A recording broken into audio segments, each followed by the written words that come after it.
बाजार में किस तरह का हड़कंप मचा है, ये पूरी की पूरी खबर आने के ठीक बाद ग्लोबल सेटअप कैसा देखने को मिल रहा है, एक बार अभिषेक से पहले जानते हैं, उसके बाद विस्तार से आगे बढ़ेंगे और एक्सपर्ट से भी बातचीत करेंगे। अभिषेक बताइए, अनाउंसमेंट आना था, एक्सपेक्टेशन थी कि इस तरह के सेंटिमेंट्स डेवलप होते हुए दिखेंगे, लेकिन सुबह सुबह जिस तरह से गिफ्ट निफ्टी में बिकवाली का दबाव है, एशियाई बाजार जिस तरह से टूटे हैं, अमेरिकी बाजार में भी गिरावट का रुझान है।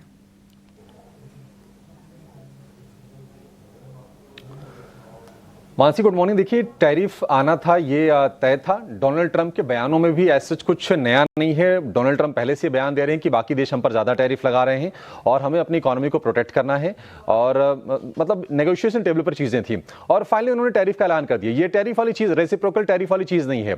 26% भारत पर लगा है, चाइना पर 34% लगा है, लेकिन ध्यान रखिए कि 20% ऑलरेडी चाइना पर लग चुका था पहले भी। तो जो इफेक्टिव जो टैरिफ होगा वो होगा 54% पर चाइना पर।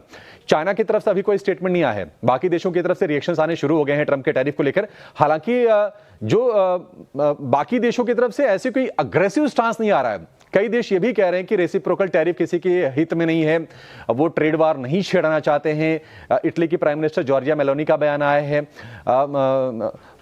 अल्बनीज का जो कि ऑस्ट्रेलिया के पीएम है उनका भी स्टेटमेंट आया है। उनका बड़ा सधा हुआ स्टेटमेंट है कि रेसिप्रोकल टैरिफ से अल्टीमेटली अमेरिका के जो कंज्यूमर्स हैं उनको नुकसान होगा और हम ये नहीं चाहते कि हमारे देश में भी इस तरह से हो।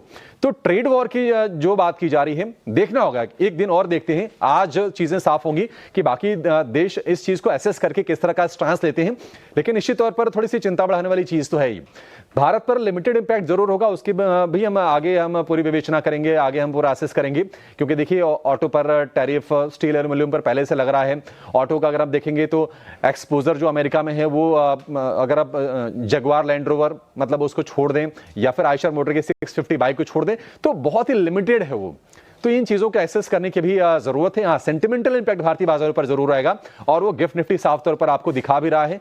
करीब करीब वहां पर 350-400 अंकों के आसपास की गिरावट हम थोड़ी देर पहले देख रहे थे। ग्लोबल बाजारों में हड़कंप जरूर मचा है, क्योंकि माना यह जा रहा था कि एक कैप होगी 10 से 20% के आसपास की, लेकिन ट्रंप ने कहीं ज्यादा टैरिफ लगाया है। मैक्सिको को, कनाडा को फिलहाल के लिए राहत दी गई है, क्योंकि ऑलरेडी उन पर काफी ज्यादा टैरिफ लगाए जा चुके हैं। तो अच्छा, यह भी ट्रंप प्रशासन ने कहा है कि अभी वो एक बार फिर से एसेस करेंगे कि कौन से देश ज्यादा ड्यूटी लगा रहे हैं और उसके बाद एक राउंड की टैरिफ फिर से लगाई जा सकती है बाकी देशों पर। तो ये चीजें अभी थोड़ी सी लंबी खींच सकती है और देखना होगा कि बाकी देशों का रिएक्शन क्या होता है। लेकिन अब चूंकि बाजार बंद होने के बाद अमेरिका में डिसीजन ये आया है, डाउ फ्यूचर में हम देख रहे हैं करीब करीब 1100 अंकों के आसपास की गिरावट है। नेस्डेक फ्यूचर की बात करें तो 800 पॉइंट के आसपास की गिरावट वहां पर हम देख रहे हैं। निकेई जापान का बाजार, वहां पर भी 3-3.5% के आसपास की नरमी है। हालांकि शुरुआत काफी ज्यादा कमजोरी थी, 1600 पॉइंट गिर गया था निकेई, लेकिन लोअर लेवल से थोड़ी सी रिकवरी की कोशिश कर रहा है। और इसके अलावा कोस्पी में थोड़ी सी कम गिरावट है, लेकिन जो सेंटिमेंट है वो दुनिया भर के बाजार में इस वक्त हम नेगेटिव देख रहे हैं। एक और चीज आपको बता दें कि अमेरिकी बाजार है, वहां पर शार्प रिएक्शन है। ट्रंप टैरिफ किसके लिए लगा रहे हैं? अमेरिकी लोगों को प्रोटेक्ट करने के लिए। लेकिन वहीं के अगर हम शेयर्स की बात करें तो आफ्टर मार्केट में एनवीडिया के शेयर में करीब 5% की गिरावट है। टेस्ला करीब 7% टूट गया।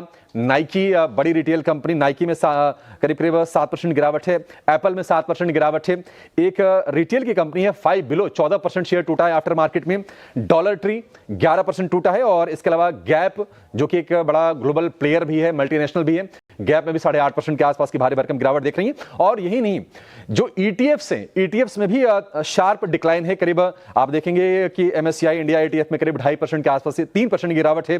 जापान के ईटीएफ में करीब 3.25% की और चाइना के ईटीएफ में करीब 2.5% के आसपास की गिरावट है।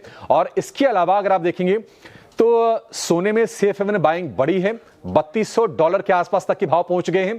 क्रूड की बात करें, अब ग्लोबल ट्रेड वॉर की थोड़ी सी तनाव की आशंका है, क्या ग्लोबल ग्रोथ पर असर डालेगा?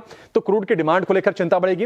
हालांकि बहुत ज्यादा की गिरावट नहीं, लेकिन फिर भी $75 गिर के $73 के आसपास कच्चे तेल के भाव हैं। और ट्रेजरी यील्ड में भी गिरावट आई है। अमेरिका में 10 ईयर की जो ट्रेजरी यील्ड है वो है 4.07% पर, लगातार उसमें हम फॉल देख रहे हैं।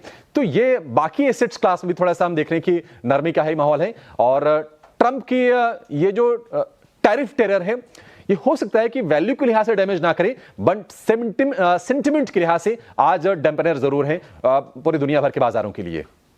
अभिषेक, सेंटिमेंट अकेले हाथ से डैम्पनर है और आपने सही कहा कि यूएस और यूएस के नागरिकों को प्रोटेक्ट करने के लिए ये अनाउंसमेंट जरूर हुए, लेकिन यूएस के बाजारों में भी हड़कंप और इम्पैक्ट एशियाई बाजार में, गिफ्ट निफ्टी में और इवेंचुअल इम्पैक्ट भारतीय बाजार पर भी आ सकती है। पूरी संभावना इसकी। दुनिया भर के बाजार की नजर जो है रेसिप्रोकल टैरिफ अनाउंसमेंट पर थी और जब ये अनाउंसमेंट हो चुके हैं, अनाउंसमेंट के तुरंत बाद आपको बता दें 5 से लेकर 10 अप्रैल तक ये रेसिप्रोकल टैरिफ जो है अक्रॉस द ग्लोब जो देशों पर लागू किए गए हैं ये लागू होते हुए नजर आएंगे।